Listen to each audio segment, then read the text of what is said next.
Nah, kita lanjutkan. Baik, kita lanjutkan.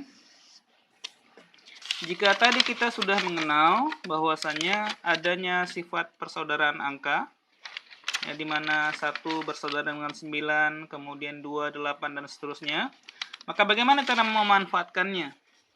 Ya, bagaimana cara memanfaatkannya? Nah, sekarang jika dulu pada saat kita kecil, kita sudah diminta oleh guru kita untuk menghafal, misalnya 8 kali 9 sama dengan 72.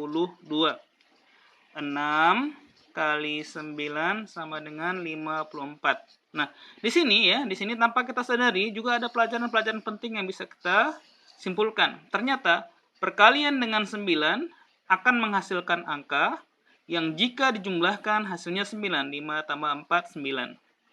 7 tambah 2, 9. Ya. Nah, sekarang bagaimana cara memanfaatkan tadi sifat tadi persaudaraan angka? Di mana 1 bersaudara dengan 9, 2 bersaudara dengan 8, 3, 7, dan seterusnya. Nah, sekarang coba lihat.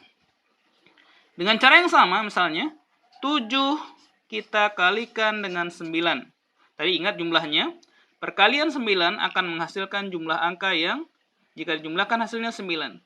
7 kali 9. Coba, saudaranya 7. 7 ditambah berapa jadi 9? Ditambah 3. Nah, sekarang jumlahkan. 3 ditambahkan berapa supaya jadi 9? 6. Maka hasilnya 7 kali 9 adalah 63. Oh, mungkin ini kelihatan mudah. Ya, kita perkuat lagi ya. Nggak apa-apa. 4 kali 9. Saudaranya 4? 6. Maka 6 ditambahkan berapa jadi 9? 3. Sekali lagi, misalnya 9 kali 9.